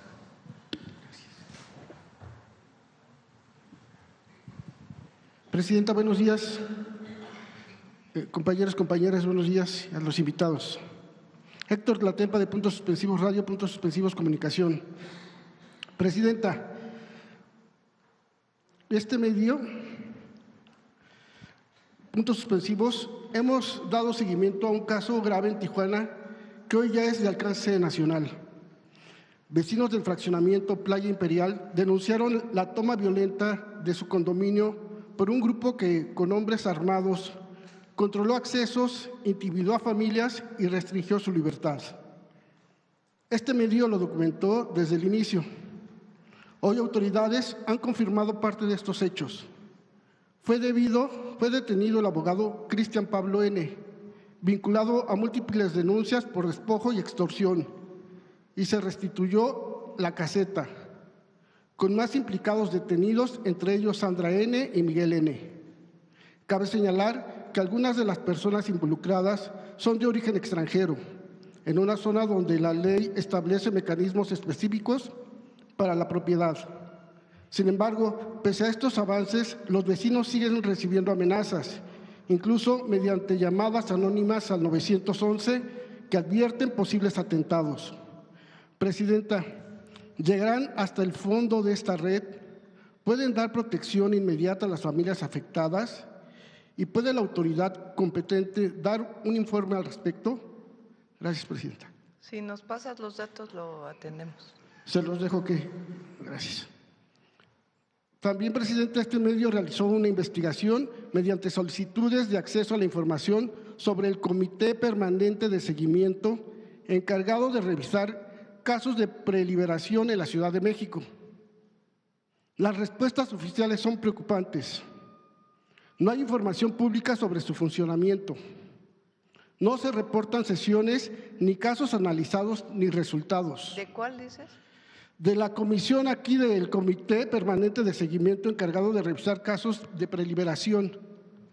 Ya que cuando, el presidente… ¿Hablamos de eso en la ciudad o en el país?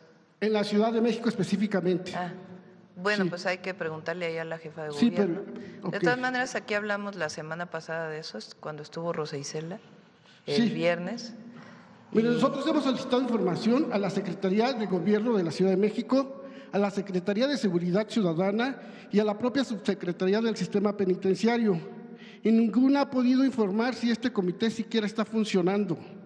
Es decir, Presidenta, en los hechos no hay certeza de que este mecanismo esté operando. En este camino también es importante reconocer que servidores públicos como el subsecretario Arturo Medina Padilla, el doctor Crescencio Jiménez y la misma SEAVI de la Ciudad de México han brindado acompañamiento con apertura y disposición. Allí no hay ningún problema, al contrario, hay agradecimiento. Sin embargo, el caso ha llegado a un punto donde ya no depende del acompañamiento, sino del funcionamiento real de los mecanismos de justicia. Porque hay un caso en concreto que este medio también ha estado siguiendo, que es el de Cristian N., que hemos documentado previamente y que hoy ha sido notificado al Estado mexicano por la Comisión Interamericana de Derechos Humanos. La pregunta es puntual, Presidenta. Si existe un comité para revisar estos casos, pero no hay evidencia de su funcionamiento, ¿quién está garantizando que casos como el de Cristian N. estén siendo analizados? Y si este mecanismo no está operando, ¿se podría instruir su revisión o activación para evitar que más casos queden en el limbo institucional? Gracias, Presidenta. Hay una comisión que coordina la Secretaría de Gobernación para ver casos de detenciones injustas o personas que están privadas de su libertad y que no ha habido sentencias. Lo que se hace primero es ver si a través del propio sistema de justicia se puede intervenir, apoyando con abogados o revisando con la Fiscalía o las Fiscalías estatales o la Fiscalía General de la República el avance o incluso con el propio Poder Judicial para poder enviarles el caso y ver desde el Poder Judicial cuáles son los avances. O en algunos casos también hay recursos para fianzas, para que se pueda pagar su fianza y puedan salir. Esto es un mecanismo. El otro mecanismo, pues ya es algunos casos en donde hay contradicciones, en donde el juez determina una cosa y la familia piensa otra. Y en otros casos ya son pues alguna violación a los procesos, en donde el último caso pues puede ser ya la liberación por parte o de la jefatura de gobierno, en el caso de la Ciudad de México, o por parte de la presidenta, acudir a algún asunto de amnistía. Entonces, se ven todas las posibilidades y al final pues se determina los casos. Vamos a ver este caso en particular, cuál es la salida que podemos darle. Sí, Presidente, nada más de favor, ¿se podría hacer pública los resultados de esta comisión, que es lo que han hecho durante estos años? Sí, cómo no, claro que sí. Gracias. Vamos de este lado, a ver el compañero. Hola, buenos días, José Leveña de Publimetro. En el tema de cultura, la secretaria comentaba que se va a extender la exposición. Me gustaría saber qué fecha sería, porque tengo entendido que se iba a abrir Faro Santander el 22 de junio con la exposición. Entonces, me gustaría saber hasta qué fecha en julio estaría la exposición. Bueno, muchas gracias por esa pregunta, porque creo que algo importante es, más allá de lo que ya se aclaró, pues que hoy está en el Museo de Arte Moderno después de casi 20 años para público mexicano y se va a extender hasta el 15 de julio. Eso es muy importante y eso es gracias a los coleccionistas que quieren aprovechar este momento fundamental de turismo para poner en alto el valor patrimonial de México. Muchas gracias. También el tema de cultura, aprovechando que es Semana Santa, me gustaría saber en qué estatus están los sitios arqueológicos y museos del país para recibir a los turistas.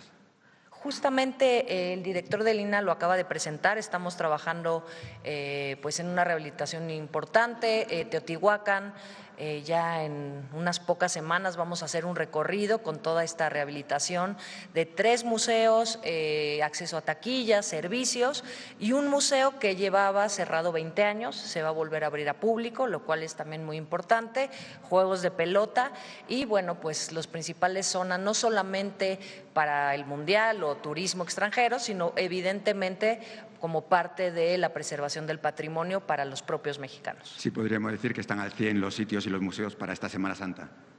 ¿Perdón? Podríamos decir que están al 100% para recibir a los turistas esta Semana Santa. Están avanzadísimos, pero están en las mejores condiciones. Ya sabemos que el Museo de Antropología recibe millones de visitantes al año. El Museo de Arte Moderno, con la colección Gelman, ha recibido hasta 12,000 personas por día este fin de semana. Entonces, ¿a qué invitamos a quienes vienen a la Ciudad de México en Semana Santa? Pues que vayan al Museo de Arte Moderno, que vayan al Palacio de Bellas Artes y a toda la red de museos como Museo de Antropología, Templo Mayor y próximamente, después de Semana Santa, al Museo Textil. Muchas gracias. Gracias. En el tema del Mundial, el Gobierno ha hecho muchos esfuerzos para fomentar el Mundial social. Sin embargo, también vemos que el Mundial es un tema de negocios, publicitario y deportivo. Vemos en las últimas semanas que se han aumentado la publicidad con artistas y deportistas de productos chatarra y también refrescos. Me gustaría saber si, al igual que se avanzó en el tema de regular las caricaturas en los productos, su Gobierno estaría dispuesto a trabajar en la regulación de que estas figuras aparezcan en estos anuncios. Y también ha habido en las últimas semanas polémica por el exceso de publicidad en las transmisiones deportivas. Si su Gobierno estaría también dispuesto a trabajar en una regulación, un acuerdo para compensar, ¿no?, los tiempos de publicidad. Hay regulaciones de tiempos para tanto comida chatarra como cigarros, que no puede haber publicidad. Entonces, hay ciertas regulaciones. Yo creo que también hay un límite en la regulación del Gobierno y más bien pues las propias entidades privadas pues desarrollan sus actividades. Es cierto que uno ve el partido y están los anuncios, ¿verdad? A lo mejor como orientación a quien transmite, pues habría que revisar este tema. Pero es muy difícil regular todo. Entonces, más bien pues sería hablar con quienes van a transmitir el Mundial para pues buscar que sea la mejor experiencia de quienes lo ven en vivo o lo ven en televisión o en sus redes sociales, en su internet. También me gustaría preguntarle sobre los cambios que ha habido en el IMSS en la Dirección de Incorporación y Recaudación. La semana pasada, no sé si fue la semana pasada o la anterior, se habló que México es el país con menos desempleo. Sin embargo, veníamos de una racha en la que en los últimos 4 años los ingresos del IMSS superaban los 43.000 millones de pesos. Ahora, el último año descendieron un poquito. Hubo una caída de ingresos de 5.000 millones.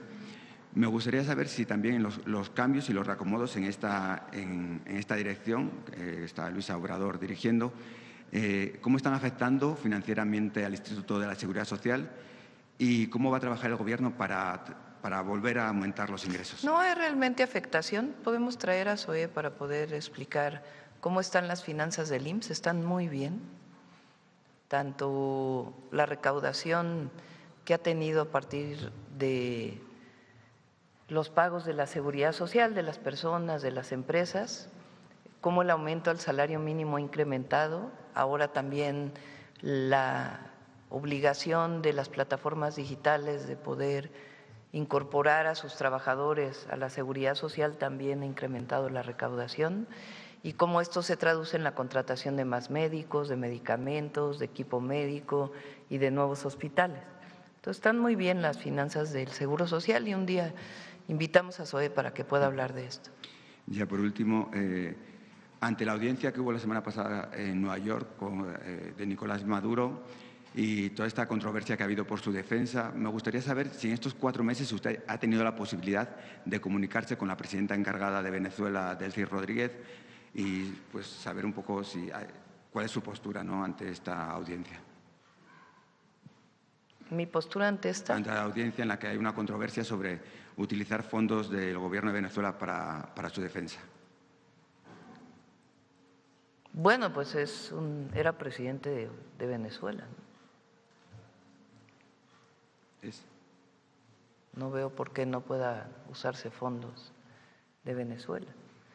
No he hablado con ella, pero podemos hablar pronto. No es que no quiera hablar con ella, sino sencillamente no ha habido la oportunidad, pero podemos hablar con ella. Ustedes saben cuál es nuestra posición frente a la intervención de Estados Unidos en Venezuela y frente a la intervención de cualquier país en otro país, por constitución y por convicción. Y ya por último, durante meses y años se ha hablado en esta conferencia sobre los paisanos, sobre todo poniendo ese foco en los paisanos que están en Estados Unidos. Nada más me gustaría hacer un llamado, que hay muchos paisanos que no están en Estados Unidos, sino que también están en España, en Francia. Me gustaría que también los tuvieran en cuenta porque habemos muchos hijos de mexicanos que venimos del exterior. Sí, muchas gracias. De acuerdo. Ahora, son 40 millones en Estados Unidos. Aunque haya un mexicano en otro lugar, pues también es nuestra obligación atenderlo. Bueno, vamos de este lado. A ver,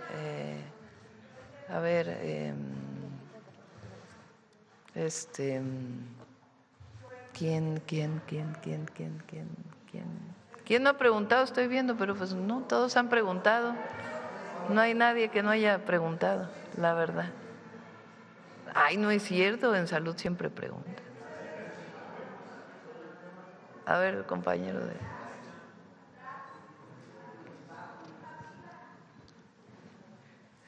Buenos días a todas y todos, Presidenta. Julio Sánchez de Uno TV, muchas gracias. Quisiera aprovechar que está la presencia del titular de Profeco para preguntarle en este contexto que decía de el combustible, los precios, el diésel y demás, no lo vemos incluido en la presentación, por ejemplo, los precios del diésel, de la gasolina, la otra gasolina, la premium. Entonces, la premium, perdón.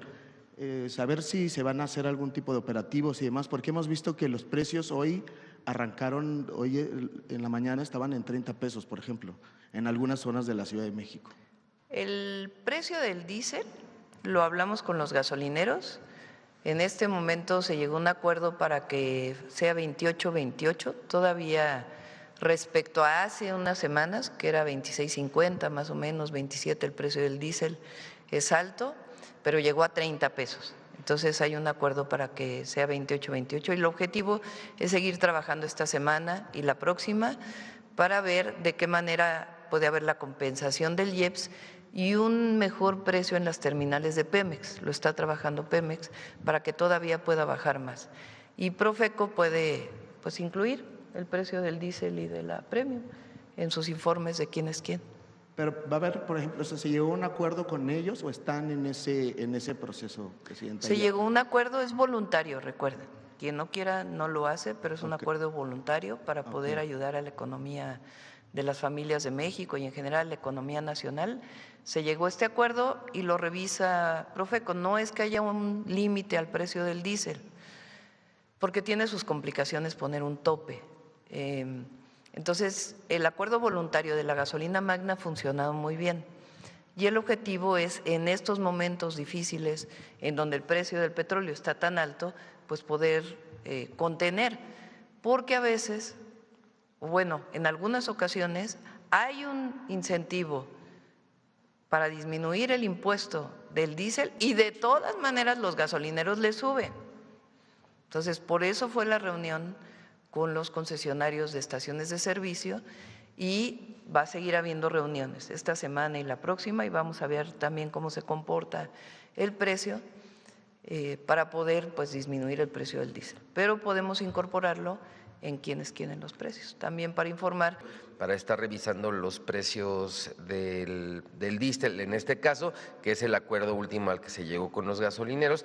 Y si me lo permite, Presidenta, hacer un llamado a las personas que estén cerca de alguna estación de gasolina, que nos tomen una fotografía con el tótem del precio del diésel en este caso y nos arroben y nosotros damos seguimiento con los gasolineros porque hay una mesa permanente que coordina la Secretaría de Energía con los empresarios y entonces nosotros podemos tener esa información y revisar por qué o qué está generando que este acuerdo no se esté cumpliendo. Ok. Muchas gracias, procurador. Presidenta, quisiera abordar el tema de los desaparecidos. El viernes presentó usted esta actualización en el registro y quisiera preguntarle, bueno, vimos el fin de semana diversas movilizaciones, por supuesto los colectivos de buscadores y demás no están de acuerdo con la información que usted dio a conocer el viernes. En una primera pregunta sería, ellos dicen que se hace búsqueda pero administrativa y no pues en campo de las personas que no saben dónde están. Hay búsqueda en campo. A lo mejor no hablamos de eso el viernes, pero hay muchas búsquedas en campo.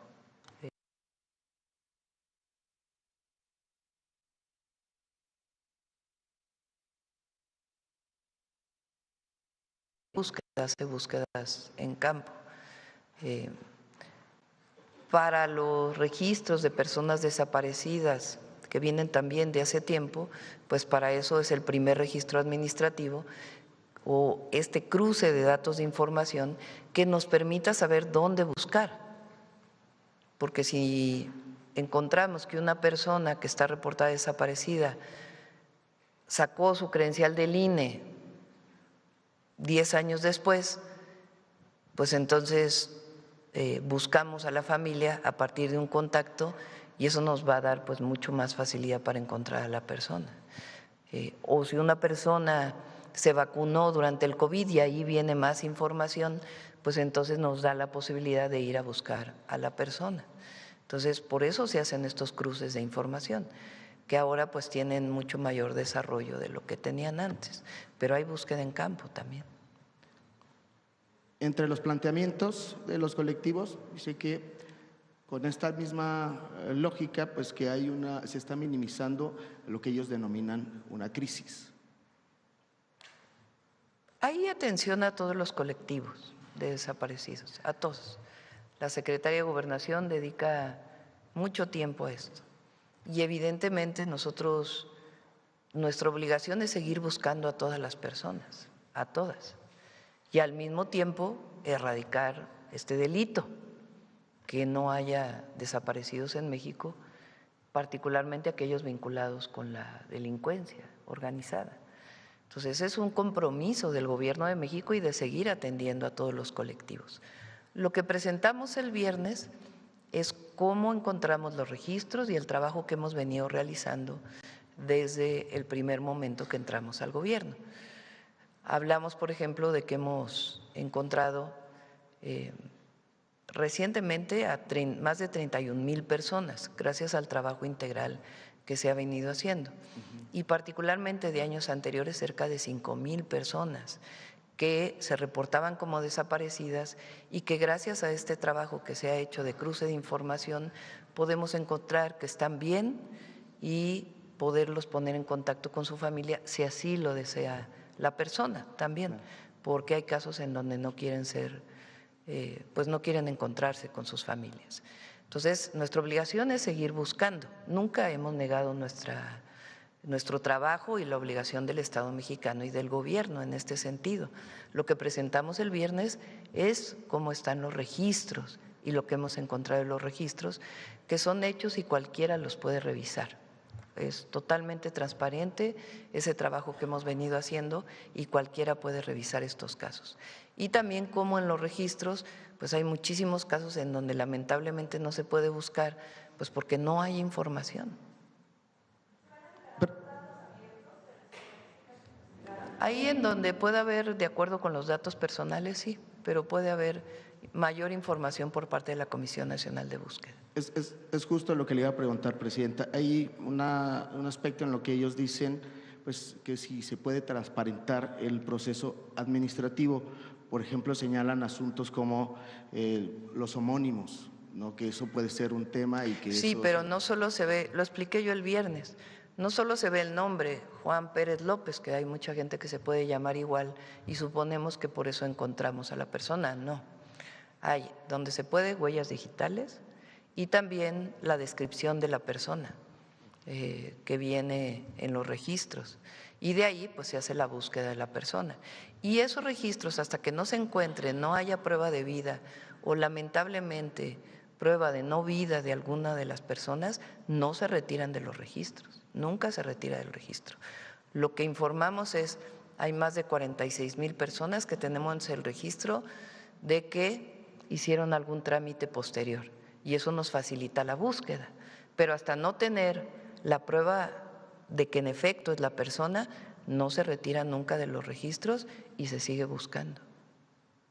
Hay otro aspecto que ellos señalan, por ejemplo, el trabajo con los, cuando llegan a hacer las denuncias ante el Ministerio Público, pues no quieren recibirlas. Esto como parte de ahora lo que se ha planteado desde las leyes que, y las reformas que ustedes impulsaron, más cómo se trabaja con los ministerios públicos para que eso no ocurra, que sí se abran las carpetas de investigación, porque dicen eso que eso fue no lo pasa. que también platicaron tanto Marcela Figueroa, que es la directora o la responsable del Secretariado Ejecutivo de Seguridad Pública, como la Secretaria de Gobernación, como la Fiscal General de la República, han tenido varias reuniones con los fiscales estatales, porque en las fiscalías estatales antes o no se registraba o solamente aparecía como registro. Y muchos de ellos no quieren abrir las carpetas de investigación hasta 78 horas después o 48 horas después, dependiendo del estado, y quieren solamente abrirlo como registro. Entonces, esto es algo que se está trabajando permanentemente. Hay una reunión de los fiscales que coordina la Fiscal General de la República y ahí se está trabajando permanentemente y de parte del secretariado se trabaja en la capacitación con las fiscalías estatales. El objetivo es que se abra la carpeta de investigación, pueden aumentar las carpetas de investigación, pero es mejor que se abra la carpeta de investigación porque eso garantiza la búsqueda. Si no se encuentra en 24, 48, 72 horas la persona, garantiza que desde el principio pues hay un análisis de contexto y hay todas las diligencias que se deban hacer para poder iniciar una investigación en forma. Muchas gracias, Presidenta. Quisiera ahora abordar el tema de Cuba, el asunto del petróleo, lo que decía hace un momento de Rusia y eso. ¿Cuál es, digamos, el estatus de estas pláticas o negociaciones que tienen con Estados Unidos para ver si pasa de que se pueda retomar pues el comercio de petróleo con No son necesariamente negociaciones con Estados Unidos. Okay. Lo que siempre hemos dicho es que México tiene todo el derecho de enviar combustible, ya sea por razones humanitarias o comerciales, pero que no queremos afectar a México. En algún momento hubo tarifas relacionadas, bueno, aranceles si se enviaba, después disminuyeron los aranceles y buscamos siempre la ayuda humanitaria. En ese contexto es que tomaremos la decisión y siempre se informará si se envía petróleo o no a Cuba. Hay también, esto es muy importante, empresas privadas, porque hay empresas privadas en Cuba, hay hoteles, hay otras empresas privadas en Cuba que requieren los combustibles y esas empresas privadas como hoteles están buscando a privados que les quieran llevar los combustibles, no necesariamente de gobierno a gobierno. Hay privados que se han acercado a nosotros, por ejemplo, para poder comprarle combustible a Pemex y llevar ellos a los privados de Cuba. Esa es una de las una de las solicitudes que ha habido de privados a Pemex. ¿Qué empresas, perdón? Hay varias empresas, no solamente una, hay varias empresas. Hay empresas privadas que compran petróleo a México y reportan a dónde lo van a llevar, porque no necesariamente es un acuerdo gobierno-gobierno, hay empresas privadas que se dedican al transporte de combustible y la parte de exportación de petróleo crudo o de algún otro combustible se vende a una empresa privada que después lo lleva a otro país. Hay que señalar esto. Y también es importante decir que Cuba recientemente dijo que abría una buena parte de su economía, no solamente a empresas de cubanos americanos o cubanos estadounidenses, sino también a otros países del mundo. Anunciaron una apertura de su economía y todo eso se está revisando para ver qué distintas acciones tomamos. Mientras tanto, se han enviado pues distintos productos a la isla. Y por otro lado, siempre hemos manifestado que el pueblo cubano tiene la autodeterminación. Nadie debe interceder. Y si hay algún problema relacionado con eso, hay organismos multilaterales. No tiene que haber la intervención de un país sobre otro país. Y la relación con Cuba, México-Cuba, es histórica. No es de ahora, es histórica y vamos a seguir apoyando al pueblo cubano. Los únicos que no quieren que se apoye al pueblo cubano son algunos opositores de ultraderecha, la verdad. Nada más. Los demás, el pueblo de México está totalmente de acuerdo con que haya ayuda humanitaria a Cuba y a cualquier país del mundo, porque esa es la característica del pueblo de México. Presidenta, hablaba de la ayuda humanitaria. Quería preguntarle si usted ya hizo formalmente su donación a través de esta Sí, ya hice una donación. ¿Nos puede revelar cuál fue el monto? 20,000 pesos. Había problemas, por cierto, con el depósito. Sí. Hizo ya su… Ahora, eso es una cosa personal. Claro. Es mi decisión personal de Claudia Sheinbaum Pardo de donar a una cuenta que abrieron una serie de organizaciones para poder llevar ayuda a Cuba. Esa es una decisión personal. Sí. No tiene que ver con mi investidura como presidenta. Claro. Como presidenta al pueblo de México, siempre voy a buscar, primero que nada, proteger a nuestro pueblo y a nuestra nación. Esa es mi obligación y mi responsabilidad. Y cumplir con la Constitución y las leyes que de ella emanen, como me comprometí en su momento. Y al mismo tiempo ayudar a los pueblos del mundo en la medida que podamos ayudar, porque esa ha sido la historia y la tradición de nuestro país. Gracias, Presidenta. 2 temas más y termino. Muchas gracias. Uno, esto que decía de los partidos del fin de semana, la lamentable pérdida de la persona, abre nuevamente el debate, el tema de la venta de alcohol en los estadios deportivos de cara al Mundial. ¿Esto está en el análisis de su gobierno? ¿Se va a plantear algo al respecto? Bueno, tiene que ver con varios temas. Tiene que ver con la protección civil en los estadios, más allá incluso de la propia venta de bebidas alcohólicas.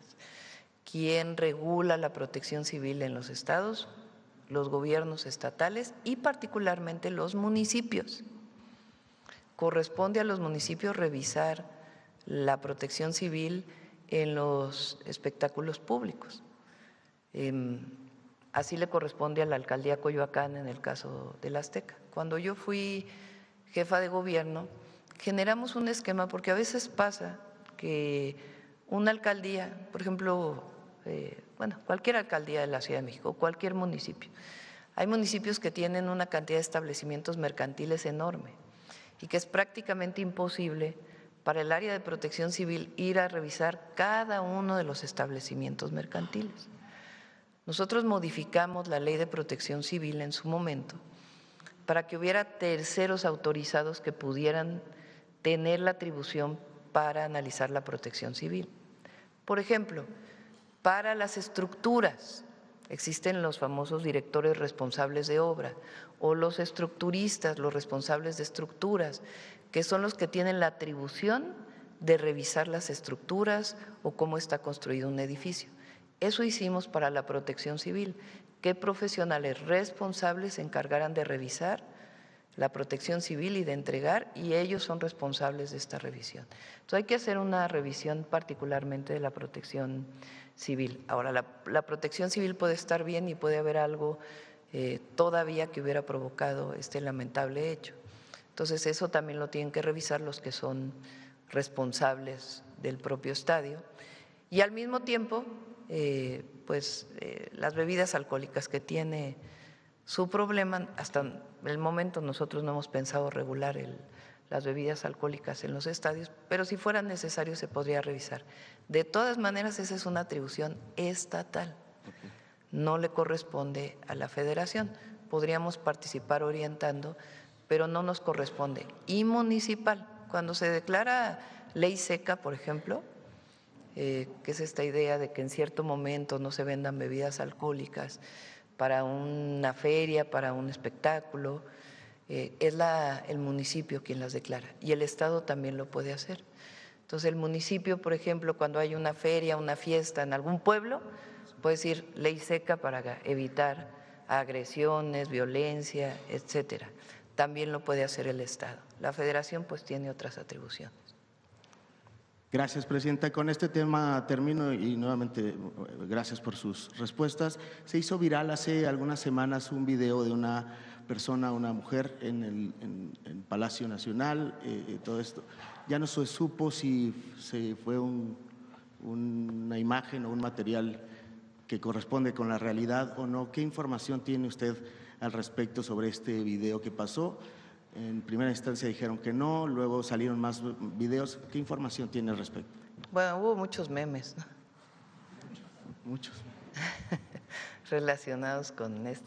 Hay que tener mucho respeto por lo que significa el Palacio Nacional como patrimonio histórico, evidentemente. No es que esté prohibido que una persona salga a tomar el sol en una ventana.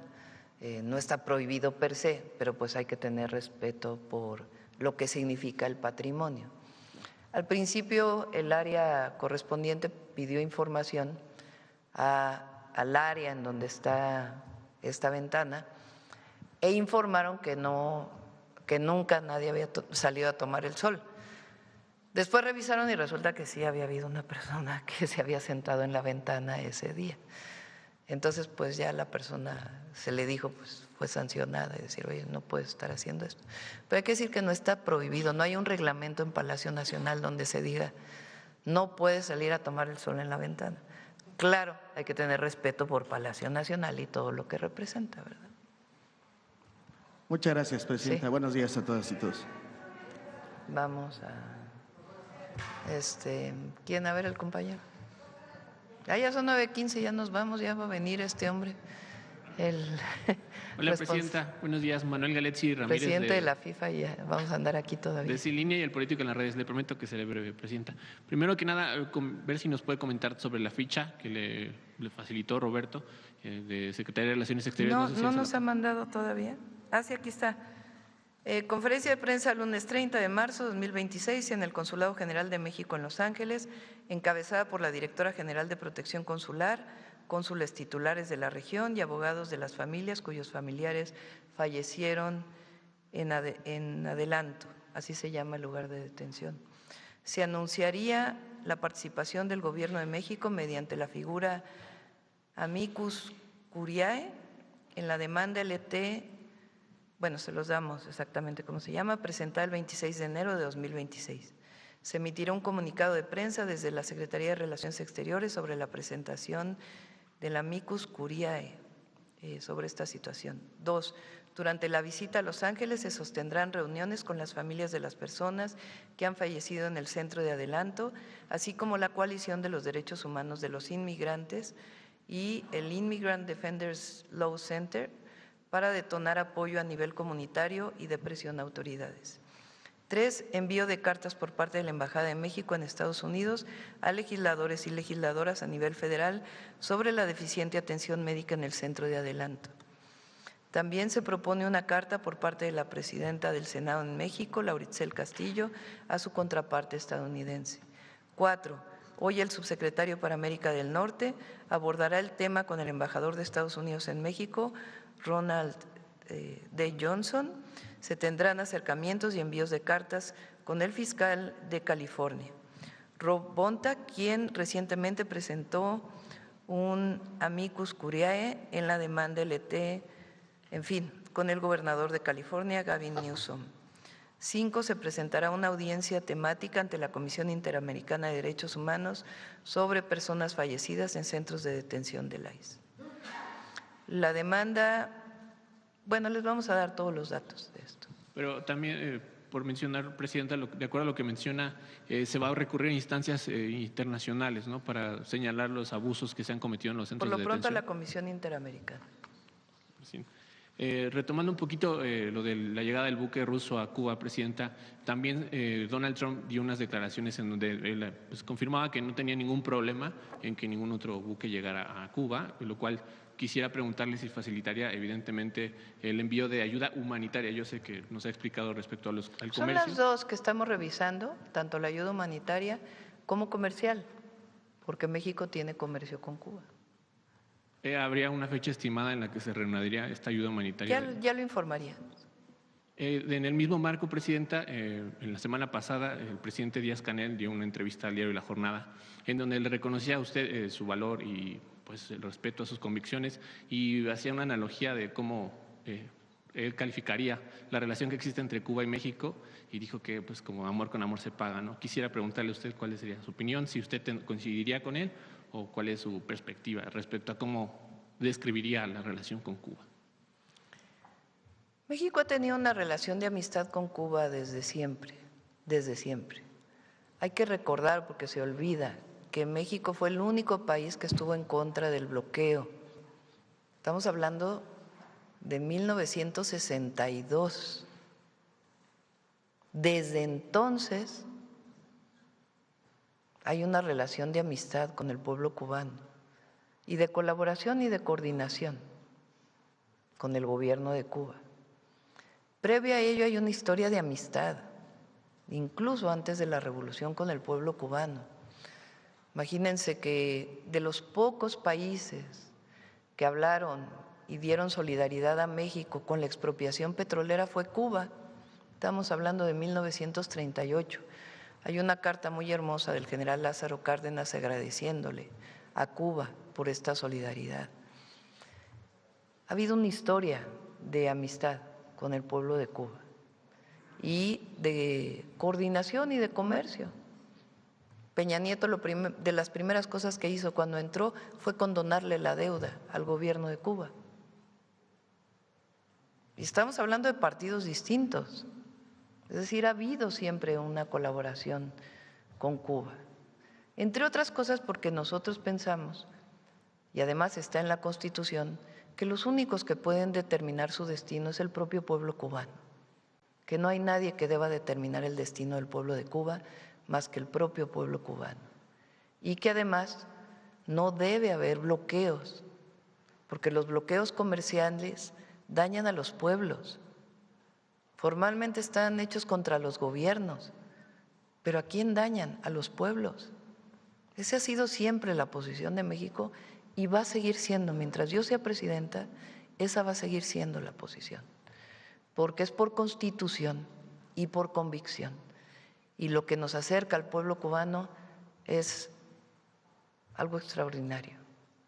Entonces, la ayuda humanitaria va a seguir y la ayuda comercial estamos viendo las condiciones. No ayuda, la relación comercial es algo que México ha desarrollado siempre con Cuba y que vamos a seguirlo haciendo. Y ya en temas locales, Presidenta, el sábado estuvo en Zacatecas, se reunió con agricultores, particularmente de frijol. Hubo algunas protestas, saber qué pudo percibir, como en otros actos a los que usted ha asistido, qué le decían, qué le solicitaron. Y también mencionaba usted que ya se logró la autosuficiencia alimentaria en frijol. Quisiera ver si nos puede comentar un poco al respecto. Hicimos un programa para el frijol, le llamamos el Plan Frijol. ¿En qué consiste este plan? Consiste en mejorar la semilla de frijol, pero no mejora genética, bueno, las mejoras siempre son genéticas, pero no de transgénicos, sino una mejora de la propia semilla del frijol trabajada junto a los propios agricultores. El plan se desarrolla en Zacatecas, en Durango y en Nayarit principalmente. Este año se está dando semilla, que es ya semilla que se trabajó con INIFAP y que va a ser una semilla con mayor productividad. Entonces, eso es lo primero. Lo segundo, todos los productores de frijol ahora tienen más apoyos. Y lo tercero es el acopio de alimentación para el bienestar de frijol. Este año, el precio del frijol en este momento está a 7 pesos el kilo en algunos lugares. El precio que está dando alimentación para el bienestar es de 27 pesos el kilo. Nosotros planteamos que Alimentación para el Bienestar iba a acopiar el doble de lo que acopió el año pasado. El año pasado se acopiaron 40,000 toneladas y este año son casi 100,000 toneladas. Entonces cumplimos con lo que planteamos. Como está tan bajo el precio del frijol, lo que están pidiendo quienes no alcanzaron a este acopio, y como está tan bajo el precio del frijol, que el gobierno pueda acopiar más frijol. Y lo que les dije en el evento es que vamos a ver cómo podemos acopiar más frijol. Probablemente ya no sea 27 pesos, que fue un precio que se marcó en enero, bueno, a finales del año pasado, sino quizá un menor precio, y ver cuántas toneladas adicionales se pudieran acopiar. Y además estamos trabajando en un esquema integral para poder conectar directamente al productor y al consumidor, que evite este intermediarismo, que es el que se queda muchas veces con la ganancia y que le queda muy poco al productor. En eso estamos trabajando, con maíz, con frijol y con arroz. Hay el plan maíz, el plan frijol y el plan arroz, en los 3 casos. En el maíz estamos dando también un apoyo al precio, pero es un programa mucho más integral, de tal manera que el productor le pueda vender directamente al consumidor.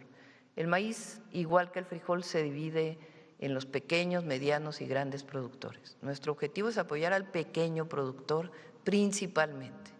Y en el caso del maíz, ahora estamos apoyando al productor mediano, precisamente también por el bajísimo precio que tiene en estos momentos el maíz. Entonces, son planes integrales y también hay 2 cosas. Una, algunas organizaciones se manifiestan con la idea de que regresemos al pasado, de que se le dé el recurso a la organización. Eso nunca va a ocurrir. El apoyo es directo al productor. También hay diputados de todos los partidos que se movilizan para ver si a través de la gestión del propio diputado se pueden resolver estos asuntos. Tampoco, es directo con los productores, no hay intermediarios. La relación es gobierno-productores. Entonces no hay problema en estos centros de acopio, Presidenta, porque se han acercado a nosotros productores. Probablemente haya habido algunos problemas que vamos a revisar, siempre hay que escuchar al productor, pero en general no ha habido problemas, sino más bien lo que nos están pidiendo es que ampliemos el acopio. Y lo que estamos revisando son los recursos que realmente tenemos disponibles para poder ampliar el acopio y a qué precio. Presidenta, también surgió la información de que ya se rescató, se localizó uno de los mineros atrapados en la mina Santa Fe. Sí, afortunadamente en Sinaloa, esta mina, ha habido un trabajo constante, está ahí Laura Velázquez desde el primer momento, el gobernador también ha estado ahí, y un trabajo constante para poder rescatar a los mineros. Son 4 mineros los que todavía permanecían atrapados, y ayer se rescató un minero con vida, está bien, y se sigue el trabajo de rescate. Llegaron ingenieros de Comisión Federal de Electricidad que han estado ayudando en la mina de Pasta de Conchos, que se han vuelto especialistas en ingeniería minera para poder ver cómo pueden seguir ayudando. Los mineros están a más de 350 metros de profundidad y afortunadamente, fíjense, casi una semana y el minero estaba con vida y ojalá podamos encontrar a los otros 3 mineros en buenas condiciones. Presidenta, ya ahora sí para finalizar, en este programa que presentará para dar atención de salud mental a los estudiantes, también se considera los dispositivos de seguridad que hay en las escuelas, Presidenta, porque en este marco del trágico suceso que ocurrió con este joven, también se recordaron otros trágicos ataques que han sufrido los docentes en las aulas. Pues quisiera preguntarle si también se va a implementar algún dispositivo de seguridad permanente. Eso hay que trabajarlo con las entidades de la República para ver si… Aquí en la ciudad hubo un tiempo en que se revisaban mochilas antes de entrar a la escuela. Hubo una resolución de la Comisión de Derechos Humanos que eso era violatorio de la intimidad de los estudiantes. Entonces, lo que se hizo en la ciudad es que participaran los padres de familia en esta revisión en su momento, en algún momento. Y eso pues hay que revisarlo en cada una de las entidades porque tiene que haber participación de los gobernadores. ¿Algún protocolo para los docentes que son agredidos, incluso dentro de las aulas, Presidenta? Pues hay que revisarlo. Nuestro objetivo pues es atender a cualquier joven que esté en esta condición con este programa de salud mental Y en todo caso, con los gobernadores, pues hay que revisar si hay algunos protocolos que se puedan seguir dentro de las escuelas. Gracias, presidenta. Vámonos con humanismo, que ya es muy tarde. De hecho, yo ya me voy, los dejo con humanismo, porque si no, no llego al desayuno. Adiós, gracias. ¿Se quedan ustedes? Gracias. Con su permiso, la memoria de México no solo se escribe con tinta, también se canta con el alma. Y esto lo digo porque a lo largo de nuestra historia la música ha sido un vehículo para dar cuenta de las hazañas de nuestros héroes y heroínas y de sus ideas de justicia y libertad. Asimismo, ha sido un espacio de resistencia que permitió a los movimientos populares sobrevivir en la memoria colectiva. Un ejemplo de ello es el primer corrido mexicano titulado Las Mañanas de Hidalgo, y el cual por supuesto está dedicado al padre de la patria y la lucha insurgente. Este corrido fue revitalizado en el siglo XX por el cantautor e investigador musical Óscar Chávez, a quien también le debemos el rescate de una infinidad de canciones históricas que reflejan las luchas y los anhelos del pueblo de México a lo largo del tiempo. El día de hoy los invitamos a conocer algunas de estas canciones en el siguiente video que hemos titulado Resonancias del Humanismo Mexicano. Las grandes transformaciones sociales y políticas son antecedidas de cambios culturales y de mentalidad. Se podría decir que a cada revolución le acompañan nuevas ideas, música, bailes y danzas, y una tradición de resistencia cultural. Hay expresiones que nacieron de esos procesos de cambio y que aún perduran en la memoria de nuestro pueblo. Durante el movimiento de independencia se organizaron tertulias en donde se conspiraba y al mismo tiempo se cantaban y bailaban los nuevos ritmos. El primer corrido mexicano nació en 1811. Se llamaba Las Mañanas de Hidalgo, un homenaje al héroe fusilado que fue rescatado por el cantautor Óscar Chávez. En el México independiente, el jarabe se volvió parte de la identidad nacional. Acompañó a los mexicanos en la guerra de 1847 con Estados Unidos y durante la intervención francesa. En la Guerra de Reforma, músicos y compositores hicieron la crítica hacia la reacción y reafirmaron los ideales liberales de Benito Juárez. Autores anónimos y escritores destacados expresaron los anhelos nacionales en forma de canciones. Así, los chinacos en todo el país cantaban Las Mañanas de Juárez o Los Cangrejos de don Guillermo Prieto. La lucha contra Maximiliano tuvo ecos en composiciones como Los Enanos, La Batalla del 5 de Mayo, La Marcha de Juan Pamuceno o Adiós Mamá Carlota de Vicente Rivapalacio. Durante la Revolución Mexicana, los corridos se volvieron las crónicas de la rebelión, canciones que relatan las hazañas revolucionarias, tragedias populares y la vida de líderes de la época. En el México posrevolucionario, artistas como Concha Michel, Judith Reyes, Óscar Chávez, Amparo Ochoa, Tewa, Viola Trigo y José de Molina fueron voces libertarias que a través de su canto y composiciones han mantenido viva la flama del humanismo mexicano. Muchas gracias.